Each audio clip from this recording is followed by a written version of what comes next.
नमस्कार, आपलं स्वागत आहे आयकॉन स्टील प्रस्तुत बिल्ड आयकॉन या उपक्रमामध्ये. आज आम्ही आलो आहोत विटा सांगली इथं आणि माझ्यासोबत आहेत young engineer Ravindra Mane sir.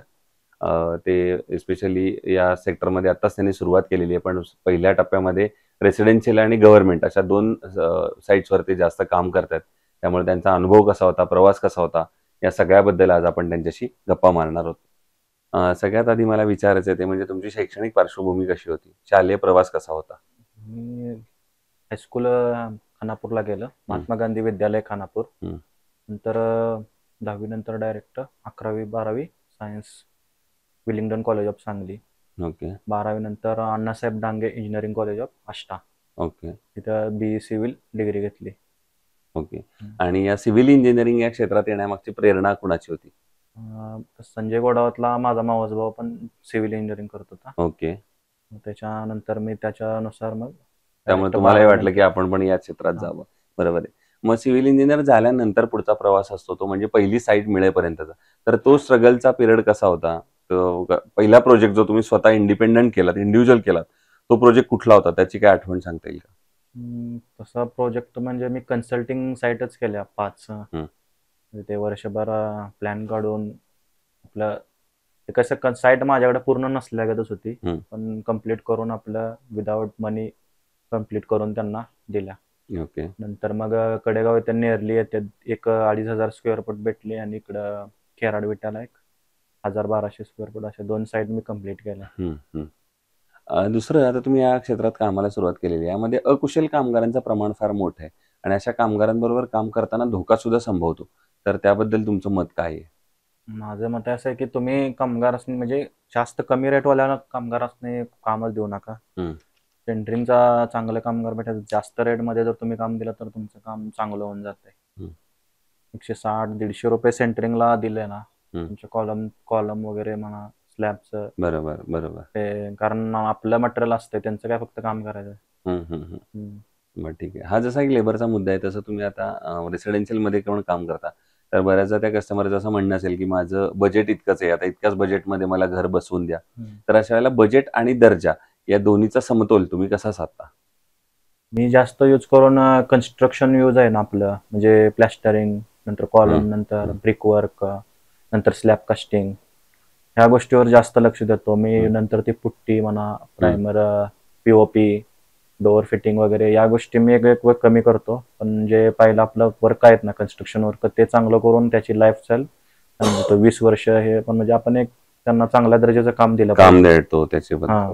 दुसरं तुम्ही शासकीय संस्थांसाठी पण काम करता, तर ते काम कशा प्रकारचं आहे? कुठल्या कुठल्या प्रकारची कामं केलेली आहेत? आम्ही जल जीवन मिशन मध्ये 2020-21च्या याला जल जीवनची कामं निघाली होती. हं. त्यामध्ये हँडवॉश स्टेशन, नंतर ते पाण्याचे वगैरे पिण्याच्या पाण्याचे कामे, शालेय जीवनाला पाण्याचे ते वस्तू त्यांची कामं केली होती भरपूर. केलेली कामं केली. आता पुढचा प्रश्न या सगळ्यापेक्षा वेगळा आहे. तो म्हणजे सांगली जिल्ह्याच्या विकासाचं विजन एक इंजिनियर म्हणून असं तुम्हाला विचारलं, तर तुम्हाला काय वाटतं कुठल्या क्षेत्रात आता काम करण्याची गरज आहे?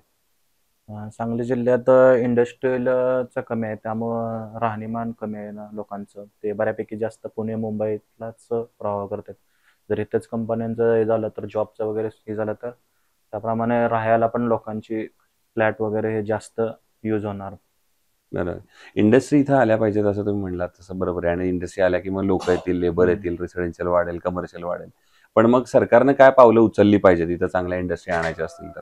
इंडस्ट्री वगैरे इंडस्ट्रीसाठी प्रत्येक प्लॅन नवीन बनवले पाहिजेत.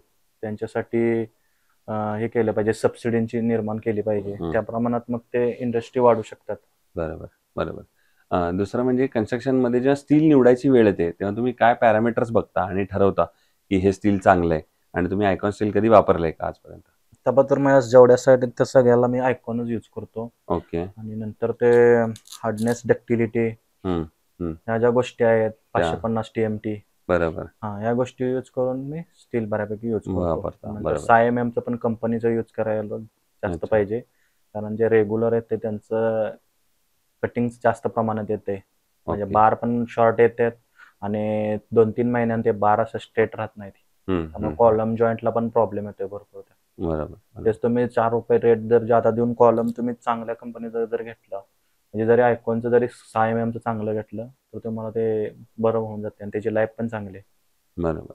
आणि आता अगदी शेवटचा प्रश्न म्हणजे तुमच्यासारखे जे यंग इंजिनियर या क्षेत्रात येत आहेत त्यांच्यासाठी तुम्ही एक सिनियर म्हणून आणि मित्र म्हणून काय सल्ला द्याल? कॉलेज संपल्यावर तुम्ही जास्तीत जास्त एक्सपिरियन्स घेऊन जर आला तर तुम्हाला होईल. कारण हे क्षेत्र मोठं आहे. तुम्ही जिथे जेवढं काम कराल तेवढं तुम्हाला काम आहे. बरोबर. असं नाही की एकट्यानं काम आहे त्याला, म्हणजे अनलिमिटेड इथे काम आहे. बरं. बऱ्यापैकी जर 2-3 वर्ष तुम्हाला जर PL मिळते, म्हणजे लर्निंग पिरियड असतोय, हम्म, हम्म, हम्म. गॅप असतोय 2-2 महिन्याचा, त्यावेळी जर तुम्ही साईड इंजिनियर म्हणून काम केलं बरोबर. तुम्हाला चांगला एक्सपिरियन्स येतोय आणि नंतर 1-2 वर्ष तुम्ही बाहेर पण चांगलं काम करू शकता. ओके. सो हे होते इंजिनियर रवींद्र माने सर आणि त्यांनी सांगितलं तसं या क्षेत्रामध्ये अनुभव घ्या. अनुभव घेऊन आलात की या क्षेत्रामध्ये अमर्याद संधी आहेत. आता त्यांनी ते आता सुरुवातच केलेली आहे. फर्स्ट फेजमध्ये आहे ते त्यांच्या करिअरच्या. भविष्यात सुद्धा असेच उत्तम उत्तम आयकॉनिक प्रोजेक्ट तुमच्या हातून घडावेत याच आयकॉन स्टील तर्फे मनपूर्वक शुभेच्छा.